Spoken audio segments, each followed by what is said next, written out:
Assalamualaikum warahmatullahi wabarakatuh. Kembali lagi di channel Berita Mistis. Untuk kisah kali ini ada sebuah cerita dari tulisannya Afiatul Aini. Dan untuk kisah yang akan saya bawakan kali ini, sebuah kisah yang berjudul Pelet Air Kencing.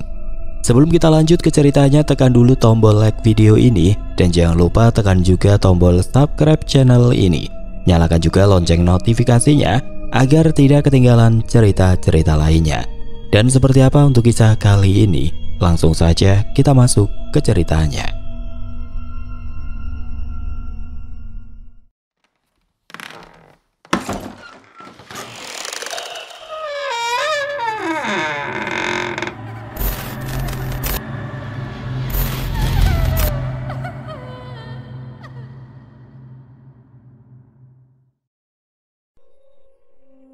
Mas, sudah mau berangkat lagi? Rina meletakkan sepiring nasi goreng di meja makan. Uap hangat mengepul, aroma bawang dan kecap menggelitik hidung.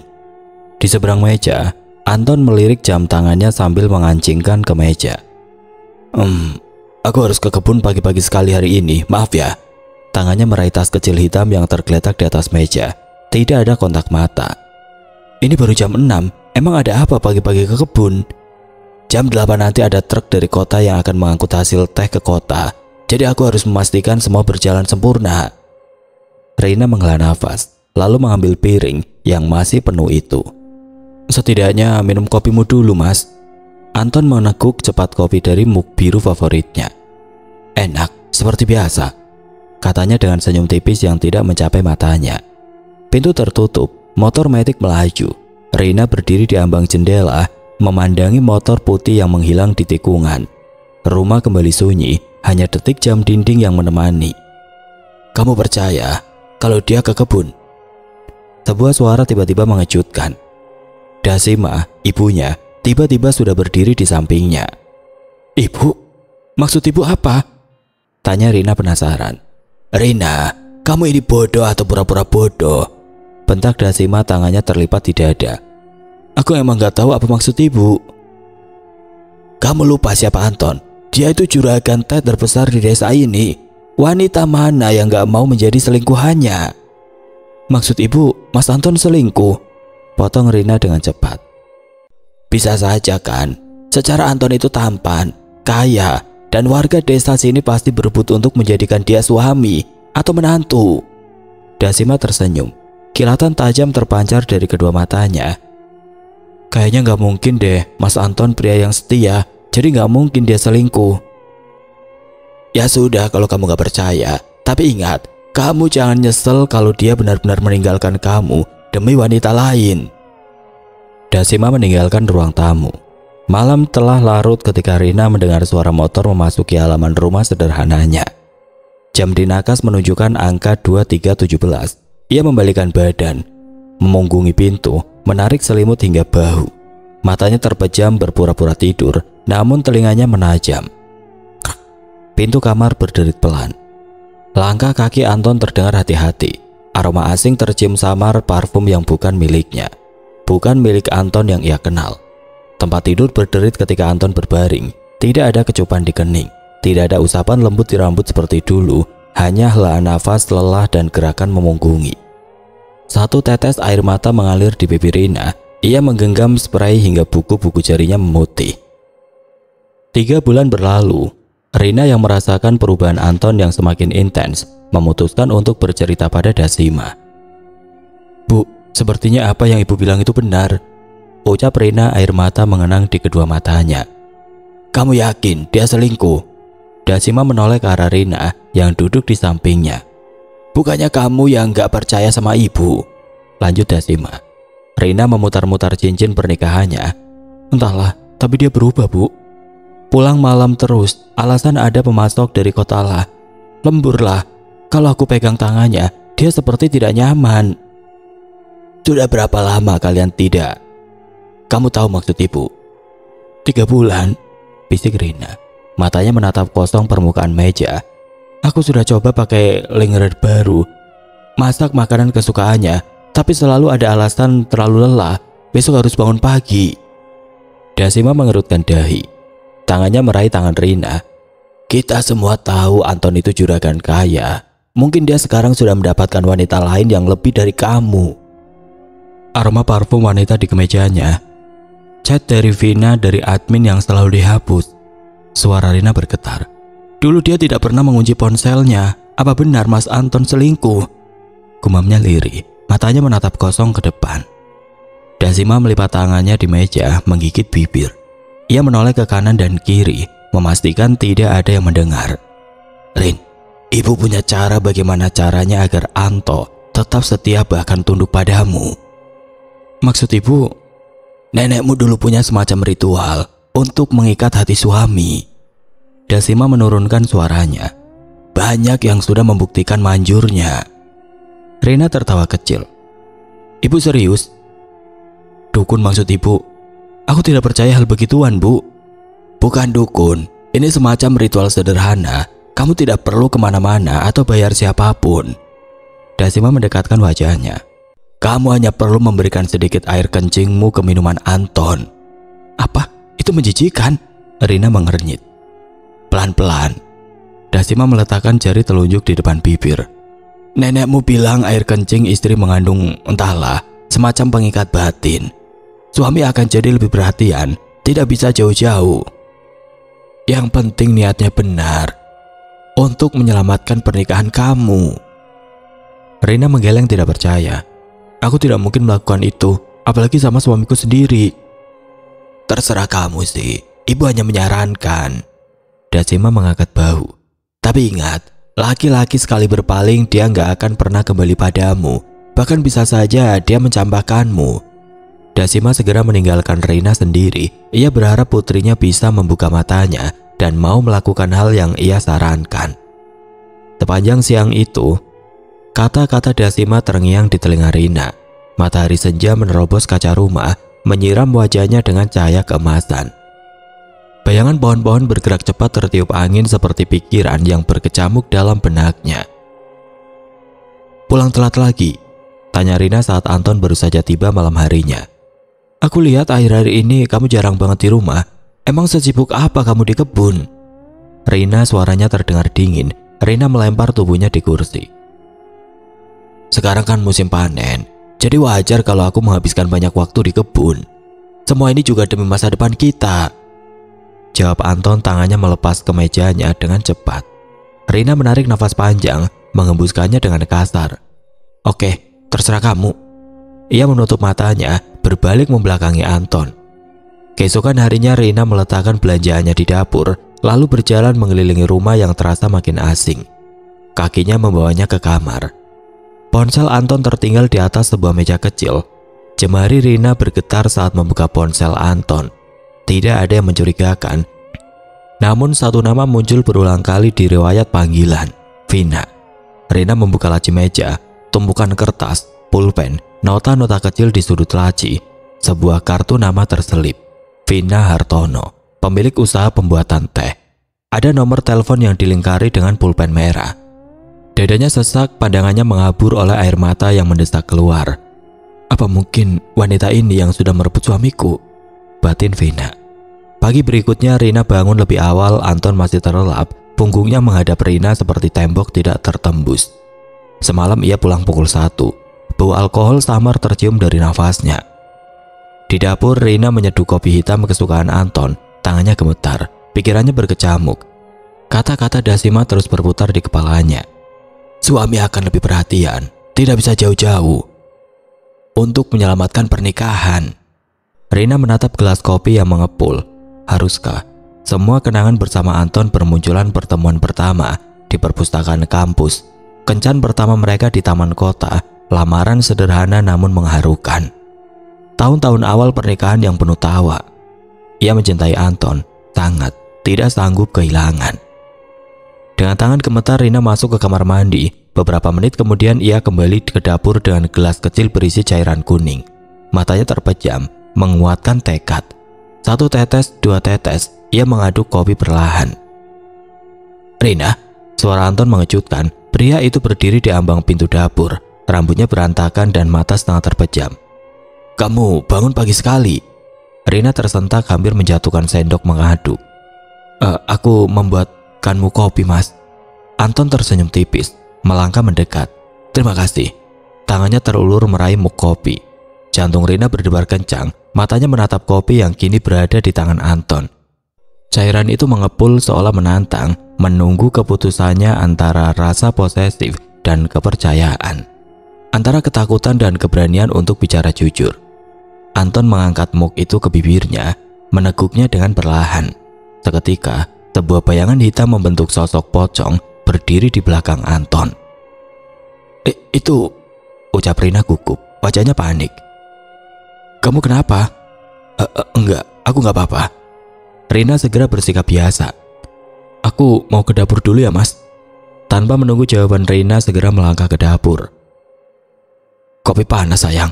Seperti biasa, Rina meletakkan muk biru di meja makan dengan gerakan lembut. Senyum kecil tersungging di bibirnya saat Anton mengangkat wajah dari layar ponsel. Terima kasih. Anton menggenggam muk itu. Uap hangat mengepul, meliuk-liuk seperti tarian pagi yang akrab. Rina berbalik menuju konter dapur, punggungnya menghadap Anton. Tangannya bergerak cepat menyembunyikan botol kecil ke dalam saku dasternya. Jantungnya berdebar kencang, namun wajahnya tetap tenang saat ia kembali menghadap suaminya. Hari ini pulang jam berapa? Tanyanya sambil meletakkan sepiring nasi goreng. Anton menyesap kopinya, alisnya sedikit mengerut. Sepertinya agak berbeda rasanya. Berbeda bagaimana, Mas? Rina menahan nafas.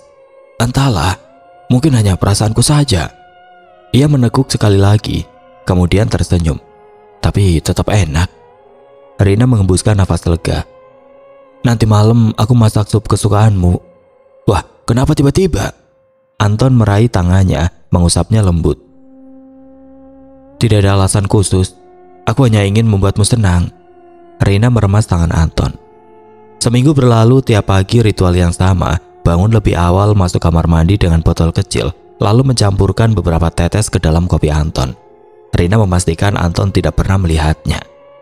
Sore itu Anton pulang lebih awal. Rina sedang melipat pakaian ketika mendengar pintu depan terbuka.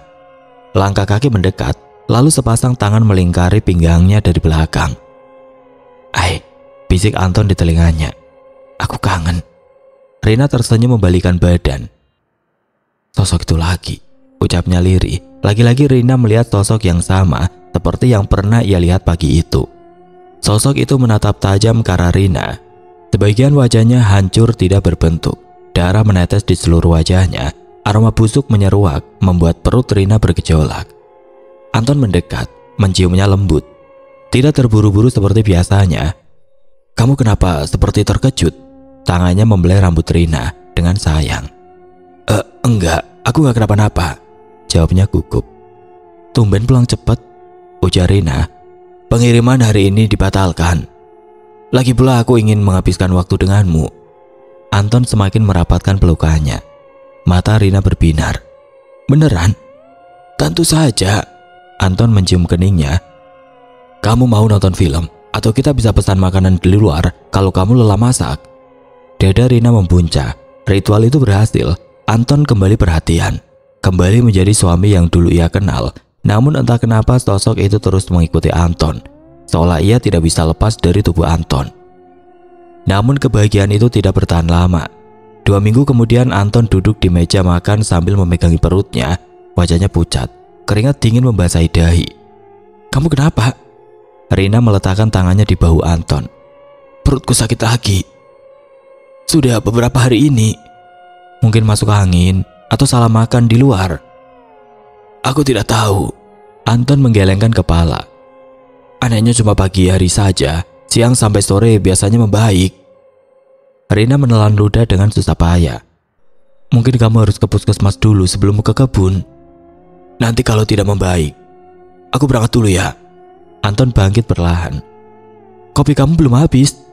"Tidak usah, kayaknya lambungku lagi sensitif." Rina menatap muk yang masih setengah penuh. Cairan hitam itu beriak pelan, seperti riak ketakutan dalam dadanya. Siang itu Anton memutuskan untuk memeriksakan diri ke rumah sakit. "Saya tidak menemukan masalah serius." Dokter Pratama melepas stetoskop dari telinganya. "Tapi gejala yang Anda alami sakit perut, kelelahan, mood yang tidak stabil, bisa jadi tanda gangguan pencernaan atau stres." Anton mengancingkan kemejanya kembali. Tapi anehnya selalu pagi hari, Dok. Ada pola makanannya yang berbeda di pagi hari. Tidak juga, sarapan biasa, kopi. Dokter mengetuk-ngetuk penanya ke meja. Coba 2 hari ini jangan minum kopi dulu, lihat apakah ada perubahan. Baik, Dok. Dan mungkin bisa cek darah lengkap di kota minggu depan kalau tidak membaik. Di ruang tunggu, Vina menunggunya. Bagaimana? Tanyanya cemas. Dokter bilang mungkin pencernaan atau stres. Aku diminta berhenti minum kopi dulu. Anton mengusap wajahnya. Tumben kamu sakit-sakitan begini. Sejak kapan mulainya? Vina mengerutkan kening. Anton terdiam, mengingat-ingat. Sekitar 3 minggu yang lalu. 3 minggu? Anton, maaf kalau ini terdengar aneh, tapi apa ada yang berubah di rumahmu 3 minggu terakhir? Vina menggigit bibir. Maksudmu? Entahlah, pola makan atau hubunganmu dengan Rina. Anton menatap Vina dengan heran. Justru hubungan kami membaik. Dia jadi lebih perhatian. Aku juga jadi lebih, entahlah, lebih ingin dekat dengannya. Tapi kamu jadi sakit-sakitan begini. Anton terdiam, sesuatu terasa janggal. Malam itu Anton berbaring di tempat tidur, matanya menatap langit-langit. Di sampingnya Rina tertidur pulas. Tiba-tiba perutnya terasa melilit lagi. Ia bangkit perlahan, berjalan ke kamar mandi. Mencuci muka dengan air dingin, Anton menatap bayangannya di cermin. Wajahnya pucat, lingkaran hitam menghiasi bawah matanya. Ia tidak pernah merasa seperti ini sebelumnya. Tiba-tiba lampu kamar mandi berkedip dengan cepat, seperti ada yang memainkannya. Angin berembus kencang membuat lehernya meremang. Dari belakang terdengar suara nafas berat. Aroma anyir menusuk ke hidung. Kenapa aku jadi merinding gini ya? Ucap Anton, tangannya mengusap lehernya. Anton berteriak saat melihat sesosok pria berbalut kain putih berdiri di hadapannya. Separuh wajahnya rusak, nafasnya terdengar berat. Aroma anyir menusuk hidung, membuat perut bergejolak. Kedua matanya hitam, dengan kedua bola mata berwarna merah, menatap ke arahnya dengan tajam. Mas Anton, kamu kenapa, Mas? Suara Rina terdengar dari luar kamar mandi sambil mengetuk pintu. Anton, kamu baik-baik saja kan, Nak? Suara Dasima ikut terdengar. Iya, aku nggak apa-apa. Tadi hanya ada kecoa yang lewat di kakiku. Teriak Anton dari kamar mandi. Matanya mengedarkan pandangan ke seluruh kamar mandi. Sosok itu hilang, pergi tanpa meninggalkan apapun. Krak, krak. Suara engsel terdengar saat pintu kamar mandi terbuka. Kamu kenapa, Mas? Kok keringetan? Enggak, aku nggak apa-apa. Ya udah, aku mau istirahat dulu. Besok harus ke kebun pagi-pagi. Tanpa menunggu jawaban Anton berjalan meninggalkan Rina dan Dasima yang masih penasaran. Keesokan paginya Anton berangkat lebih awal dengan alasan ya ada pengiriman teh ke kota. Hari ini tidak minum kopi dulu? Tanya Rina saat Anton hanya menyesap segelas air putih.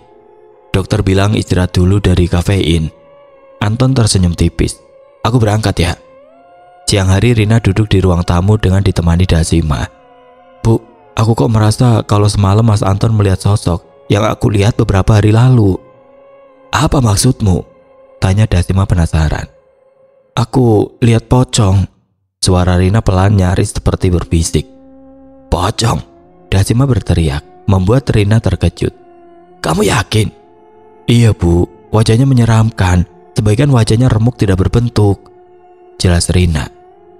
Bu, apa ini ada hubungannya dengan pelet air kencing itu? Enggak ada hubungannya. Ibu yakin itu hanya halusinasi kamu saja. Lagi pula semalam Anton bilang kalau dia terkejut karena kecoa. Bu, ini bukan halusinasi. Sosok itu nyata. Aku bahkan mencium aroma busuk bercampur anyir darah dari tubuhnya. Dan Rina menghentikan ucapannya. Dan apa? Dan aroma itu juga tercium saat aku dan Mas Anton melakukan hubungan suami istri. Apa mungkin sosok itu merasuk ke tubuh Anton? Dan selama ini aku sudah bersetubuh dengan pocong. Udah, gak usah mikir macam-macam. Lebih baik sekarang kita masak dan siapin makanan untuk Anton. Dasima berdiri, langkahnya mantap ke arah dapur. Siang itu udara terasa begitu panas, angin seolah enggan bertiup. Di dalam rumah suara gemuruh mesin pendingin ruangan terdengar pelan. Rina yang sedang merebahkan tubuh di ranjang tiba-tiba tersentak saat mendengar pintu kamar dibuka dengan kasar. "Rina, apa ini?" Langkah kaki Anton tiba-tiba terdengar berat memasuki kamar. Wajahnya tenang, tapi matanya menyala dingin. Ia meletakkan botol kecil di atas meja. "Mas, kamu kok udah pulang?" tanya Rina, suaranya bergetar karena gugup. "Gak usah mengalihkan pembicaraan, cepat jawab, botol apa ini?" Suara Anton meninggi, membuat Rina segera menutup kedua matanya. "Apa yang kamu campurkan ke dalam kopiku selama ini?" Kini nada suaranya rendah, terkontrol, tapi penuh tekanan. Rina mundur perlahan, punggungnya menempel ke tembok. Itu bukan seperti yang kamu bayangkan, Mas." "Jawab pertanyaanku." Anton mendekat, matanya tidak lepas dari wajah istrinya. "Apa yang kamu campurkan?" Keheningan menyesakan mengisi ruangan. Dari jendela dapur, suara kicauan burung terdengar kontras dengan ketegangan di dalam. Air kencingku," bisik Rina akhirnya, suaranya nyaris tidak terdengar. Anton menutup matanya, menarik nafas dalam. Ketika matanya kembali terbuka, ada sesuatu yang telah hilang dari sana. "Kenapa, Rina? Demi Tuhan, kenapa?" "Aku takut kehilanganmu, Mas." Air mata mulai mengalir di pipi Rina. "Kamu berubah, Mas. Pulang malam terus, jarang menyentuhku, selalu sibuk dengan Vina dari kebun tehmu itu." "Jadi kamu meracuniku?" Anton menggelengkan kepala tidak percaya. "Apa kamu tahu, aku hampir dilarikan ke UGD minggu lalu. Dokter bilang fungsi ginjalku terganggu, dan satu lagi, karena perbuatanmu aku nyaris mati karena sosok pocong yang menempel di tubuhku." "Aku tidak bermaksud menyakitimu, Mas." Rina terisak, tangannya meraih lengan Anton. "Ibu bilang ini ritual pengikat cinta, banyak yang sudah membuktikan." Anton menepis tangan Rina. "Ritual? Memasukkan cairan tubuhmu ke minumanku tanpa sepengetahuanku?" Suaranya naik 1 oktav. "Kamu sadar itu sama saja dengan kekerasan, Rina." "Tapi berhasil kan? Kamu jadi lebih perhatian, lebih sering di rumah." "Karena aku sakit." Anton mengebrak meja. Cangkir kopi bergetar, cairannya tumpah sedikit. "Aku muntah-muntah tiap pagi, sakit perut sepanjang hari. Aku pulang cepat karena tidak kuat bekerja." Rina terduduk di lantai, isakannya semakin keras. "Maafkan aku cuma takut kamu selingkuh dengan Vina itu." "Vina adalah sepupu jauhku, dia bekerja di sebuah pabrik pembuatan teh di kota." Anton mengusap wajahnya frustasi. "Dia membantuku memasok daun teh di tempatnya bekerja. Dia hanya membantu sebagai keluarga, Rina. Tapi namanya sering muncul di ponselmu, kalian selalu bertemu di kebun teh. Karena dia di divisi marketing, dan kita sedang memastikan semua teh itu cukup saat dikirim ke kota. Bahkan jika aku memang dekat dengan wanita lain, cara ini meracuniku dengan cairan tubuhmu ini tidak bisa dibenarkan." Keheningan kembali menyelimuti, hanya isakan Rina yang terdengar. Anton berjalan ke jendela menatap kosong halaman belakang rumah mereka. Pohon mangga yang mereka tanam bersama 5 tahun lalu kini berbuah lebat. "Aku sudah putuskan kalau aku akan menceraikanmu," ucapnya akhirnya tanpa menoleh. "Dan rumah ini kamu bisa menempatinya bersama ibumu." Rina tersentak. "Mas, jangan, aku mohon jangan lakukan itu. Aku sudah menyewa rumah, besok aku akan mengambil beberapa barangku." Anton berbalik, matanya merah menahan emosi. "Aku tidak bisa tinggal dengan orang yang tega meracuniku, Rina." "Ini bukan racun, ini cuma ritual. Cukup." Anton mengangkat tangannya. "Aku tidak mau dengar lagi tentang ritual konyol itu. Kamu sudah menghancurkan kepercayaan kita."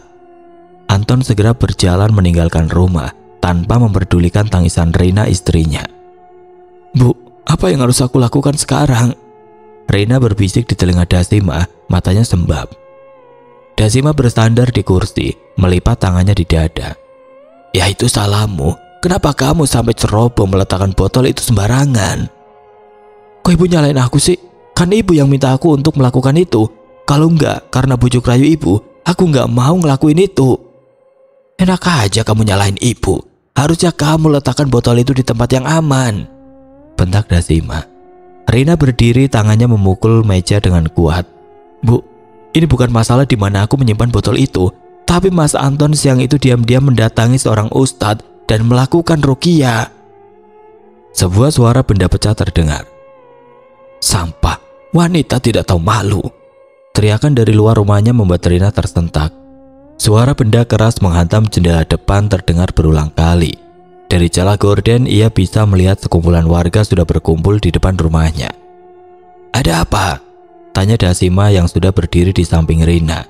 Semua warga berkumpul di rumah kita. Aku yakin mereka akan menghakimi kita, Bu. Lebih baik kita jangan keluar. Ayo, kita masuk ke dalam kamar. Dasima meraih tangan Rina dan menariknya ke dalam kamar. Rumah yang dulu penuh kehangatan kini terasa seperti penjara. Rina dan Dasima belum berani keluar sejak 2 minggu lalu. Makanan mereka hanya apa yang tersisa di lemari makan. Anton sudah mengambil semua barangnya, meninggalkan ruang-ruang kosong di lemari, di rak sepatu, di meja kerja, meninggalkan keheningan yang memekakan telinga.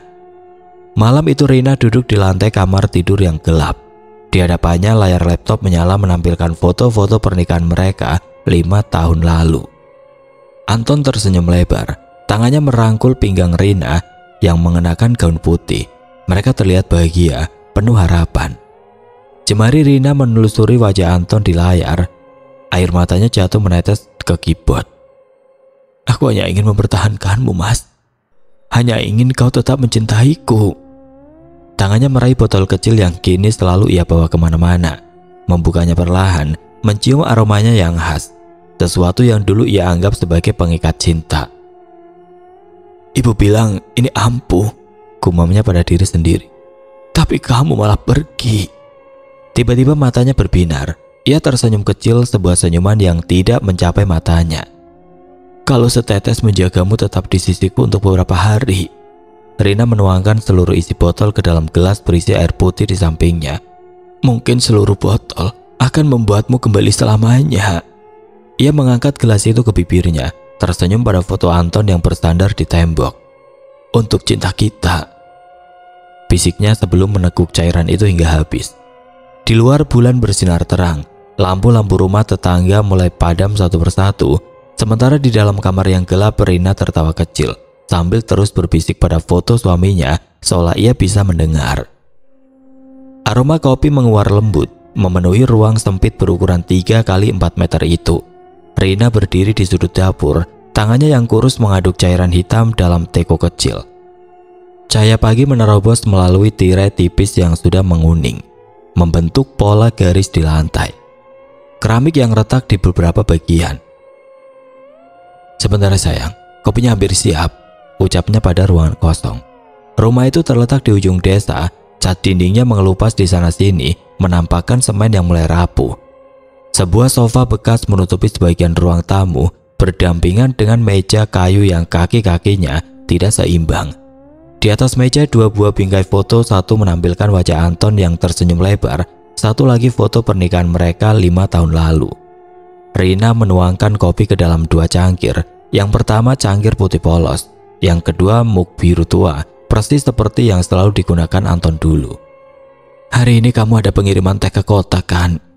Rina meletakkan mug biru di seberang meja. Tepat di depan kursi kosong, ia duduk di kursi lainnya, menghadap jendela. Jangan lupa bawa bekas proposalnya. Kemarin kamu bilang klaynya agak sulit. Angin pagi bertiup pelan, menggoyangkan tirai. Rina tersenyum, seolah mendengar jawaban. Ya, aku tahu kamu pasti bisa meyakinkan mereka. Ia menyesap kopinya. Oh, tadi ibu bilang kalau kita harus selalu bersama. Hening, hanya suara detik jam dinding yang terdengar. Matanya menatap lembut mug biru yang masih mengepul. Dinginkan sedikit kopimu, nanti tersedak lagi seperti kemarin. Bu Dasima, selamat pagi. Pak Karyo, aparat keamanan desa, menyapa dari balik pagar bambu. Usianya sekitar 60-an, dengan rambut yang sudah memutih semua. Dasima yang sedang menyiram tanaman di pekarangan sempit menoleh, tersenyum kecil. Pagi, Pak. Sendirian lagi, Bu? Pak Karyo bertanya hati-hati. Ah, ada Rina sedang memasak di dalam rumah. Dasima melanjutkan menyiram bunga-bunga liar yang tumbuh di pot-pot retak. Pak Karyo mengangguk pelan, matanya menyiratkan rasa iba. Kalau butuh bantuan apa-apa, panggil saya saja ya, Bu. Terima kasih, Pak. Bapak dan tetangga di sini selalu baik pada kami. Setelah Pak Karyo berlalu, Dasima kembali masuk ke dalam rumah. Ia meletakkan ember air di sudut rumah, lalu berjalan masuk ke arah dapur. "Rina, bangun nak," ucapnya pada ruangan yang seolah terasa kosong. "Sudah siang, ayo kita makan dulu." Ia berdiri di depan pintu kamar, mengetuknya dengan begitu pelan. "Kamu ini selalu susah dibangunkan." Suaranya mengalun pelan, namun matanya kosong. "Ya sudah, ibu siapkan sarapan dulu ya, nanti ibu antar ke kamarmu." Dasima segera meninggalkan kamar Rina dan bergegas menuju ke dapur. Tangannya begitu terampil menyajikan makanan yang akan diberikan kepada putrinya. "Kasihan Rina, seandainya dulu aku nggak memintanya melakukan hal itu, pasti saat ini mereka masih bahagia," ucap Dasima pada dirinya sendiri. "Ah!" Sebuah teriakan terdengar dari arah kamar. "Rina, ya Allah, apa yang terjadi pada putriku?" Dasima yang panik segera berlari ke arah kamar. Rina, kamu kenapa nak?" Dasima terus mengetuk pintu kamar Rina dengan panik. Pergi, jangan ganggu aku gak salah, bukan aku yang memanggilmu." Suara Rina semakin terdengar lebih jelas. Setelah beberapa saat pintu akhirnya terbuka. Dasima terkejut melihat kondisi putrinya saat ini. Tubuhnya kurus, rambutnya berantakan seolah tidak pernah disisir. Kedua matanya terlihat cekung ke dalam. "Pergi, jangan ganggu aku." Rina terus mengibaskan tangannya tidak karuan. Dalam penglihatannya, saat sesosok pria dengan balutan kain putih sudah berdiri di hadapannya.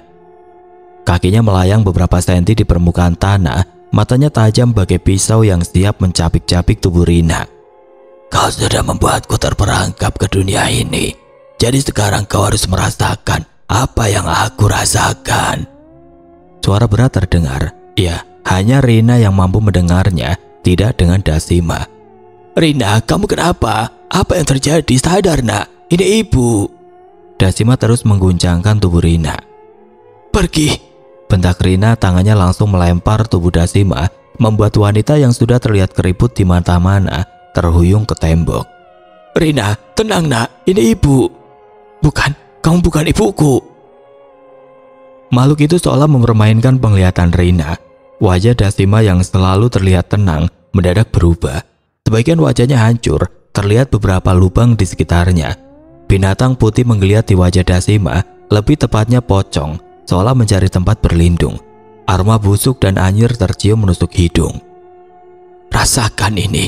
Rina tiba-tiba mendekat, tangannya langsung mencekik leher Dasima. "Rina, sadar nak, ini ibu yang sudah melahirkanmu." Suara Dasima tercekat, tangan Rina membuat oksigen tidak berputar dengan baik di tubuhnya. "Mati kamu. Kamu pikir aku takut dengan pocong sialan sepertimu?" Rina terus menekan leher Dasima. Tiba-tiba senyap, mata Dasima mulai tertutup. Wanita parubaya itu sudah tidak bergerak lagi, tubuhnya kaku. "Rasakan, akhirnya aku bisa membunuhmu." Rina tertawa, ia tampak bahagia dengan apa yang sudah dilakukannya. Siang itu Rina duduk di kursi plastik di teras rumahnya, matanya menatap kosong pada jalanan desa yang sepi. Hanya sesekali beberapa orang berjalan melewati depan rumahnya. Tangan mereka membawa beberapa benda yang telah digunakan untuk bekerja di kebun atau sawah. "Bu Rina." Rina menoleh. Bu Rahma, tetangga sebelah, berdiri dengan membawa rantang makanan. "Saya bawa sedikit makanan, tadi masak lebih." Bu Rahma meletakkan rantang itu di meja plastik kecil.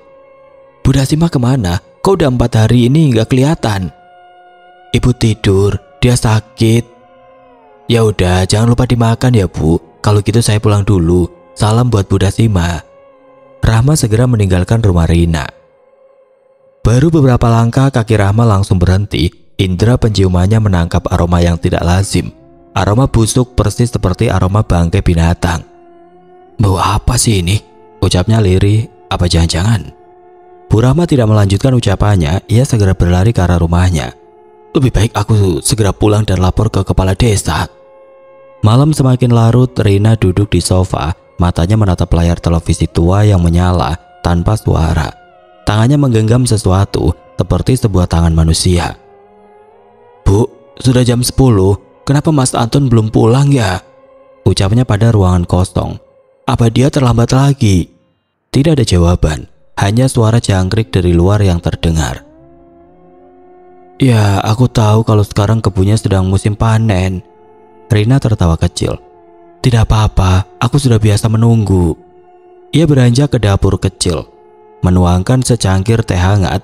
Di meja makan, mug biru berisi kopi pagi tadi masih berdiri utuh, tidak tersentuh. Lagi-lagi dia tidak meminum kopi buatanku, gumamnya sambil menumpahkan isi mug itu ke wastafel. Besok aku akan buatkan yang lebih enak dari ini. Rina kembali ke sofa, menyelimuti tubuhnya dengan kain tipis, matanya perlahan terpejam, tubuhnya meringkuk seperti anak kecil ketakutan. Tak-tak, sebuah ketukan terdengar pagi itu. Bu, itu pasti Mas Anton. Rina segera beranjak dari sofa dan membuka pintu. Cepat, kalian geledah rumah ini, perintah kepala desa saat pintu rumah terbuka. Beberapa warga segera berpencar menggeledah rumah itu. Mereka menelusuri setiap kamar yang ada di rumah itu. Ada apa ini? Kenapa kalian kesini malam-malam? Rina, kamu tenang dulu. Lebih baik kamu duduk dulu. Biarkan kami memeriksa rumah ini sebentar saja. Suara kepala desa terdengar lembut. Tangannya memapa tubuh Rina ke arah sofa. Pak Kades, teriak salah satu warga. Bu Rina sepertinya sudah membunuh Bu Dasima. Aku menemukan potongan manusia di sini. Baik, aku akan segera ke sana, jawab kepala desa. Pandangannya dengan cepat beralih pada wanita yang berdiri tidak jauh dari tempatnya saat ini. Kalian temani Rina, aku akan masuk ke dalam sebentar. Di dalam kamar Rina, kepala desa terdiam melihat pemandangan yang mengerikan. Potongan-potongan tubuh berserakan di lantai, darah mengering menempel di dinding. Aroma busuk yang menyengat memenuhi ruangan membuat perutnya bergejolak. Ya Allah, ini sudah berapa lama? Bisiknya sambil menutup hidung dengan sapu tangan. Di sudut kamar tergeletak tangan kanan Dasima yang masih mengenakan cincin. Kepala desa langsung mengeluarkan ponselnya, menghubungi polisi dengan tangan bergetar. Di ruang tamu, Rina duduk terdiam di sofa, matanya kosong, sesekali tersenyum sendiri. Beberapa warga yang menunggunya saling bertukar pandang cemas. Bu Rina, seorang warga mencoba berbicara pelan. Di mana Bu Dasima sekarang?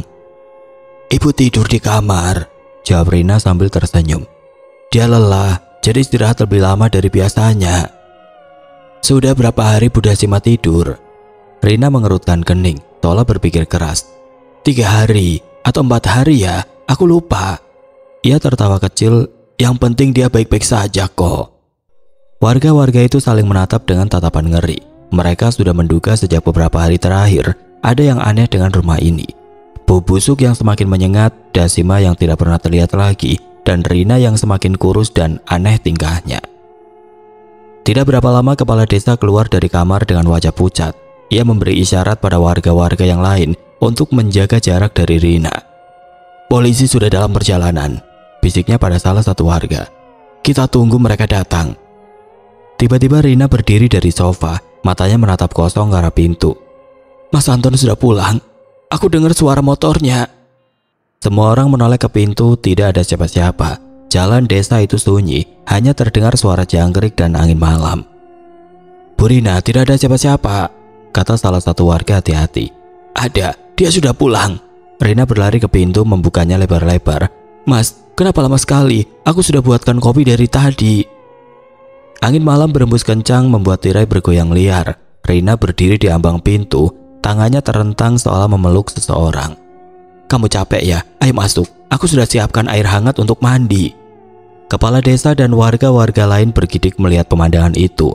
Rina berbicara dengan sangat jelas, seolah benar-benar ada seseorang di hadapannya. Iya, tadi aku sudah makan bersama ibu. Dia masak sayur asem kesukaanmu. Rina tertawa. Tapi dia sudah tidur lebih dulu, jadi besok baru bisa bertemu. Sirene polisi terdengar dari kejauhan. Lampu-lampu merah biru berkelap-kelip menerangi jalan desa yang gelap. Beberapa mobil patroli berhenti di depan rumah Rina. Permisi, kami dari polisi. Seorang petugas berseragam menghampiri kepala desa. Bagaimana situasinya? Korban ada di kamar belakang, Pak. Kondisinya... Kepala desa menggeleng pelan. Sangat mengerikan. Polisi itu mengangguk, lalu memberi instruksi pada rekan-rekannya. Beberapa petugas masuk ke dalam rumah untuk memeriksa TKP. Sementara yang lain bersiap mengamankan Rina. Bu, bisa ikut kami sebentar. Seorang polisi wanita mendekati Rina dengan hati-hati. Rina menoleh, matanya berkilat tajam. Jangan ganggu kami sedang berbicara. Tidak ada siapa-siapa di sini, Bu. Ayo, ikut kami. Ada, Anton ada di sini. Rina berteriak, tangannya menunjuk ke ruang kosong. Dia baru saja pulang dari kebun teh. Polisi wanita itu mencoba mendekati Rina lagi, namun tiba-tiba Rina mundur ke dalam rumah sambil berteriak histeris. Jangan sentuh kami, Anton, mereka mau memisahkan kita. Rina berlari ke dapur, mengambil pisau daging yang tergeletak di atas meja. Matanya liar, pisau itu ia ayunkan ke udara. Pergi kalian semua, pergi. Kami bahagia di sini. Para polisi langsung bersiaga. Beberapa di antara mereka mengambil alat pengamanan. Situasi semakin tegang. Bu, tenangkan diri. Tidak ada yang menyakiti Anda. Polisi wanita itu mencoba menenangkan sambil perlahan mendekati Rina. Bohong, kalian mau memisahkan aku dan Anton dan ibu. Rina terus mengayunkan pisau. Kami sudah bahagia, kami sudah berkumpul lagi. Tiba-tiba Rina terdiam, matanya menatap kosong ke sudut ruangan. Pisau di tangannya perlahan turun. Anton, kenapa kamu diam saja? Suaranya berubah menjadi bisikan. Mereka mau membawa aku pergi. Air mata mulai mengalir di pipinya. Jangan tinggalkan aku lagi, Anton. Aku sudah melakukan segalanya agar kita bisa bersama. Momen itu dimanfaatkan oleh polisi untuk melucuti pisau dari tangan Rina. Wanita itu tidak melawan, tubuhnya lemas seperti boneka.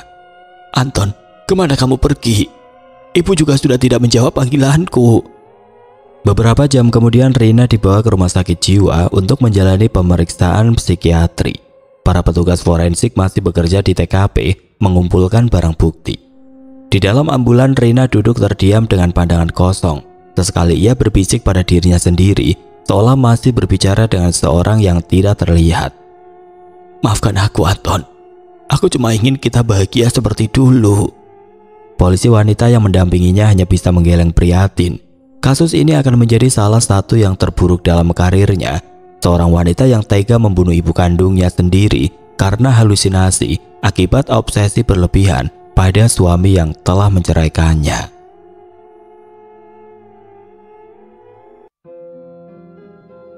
Oke teman-teman, sekian untuk kisah kali ini. Bagaimana menurut kalian tentang kisah ini?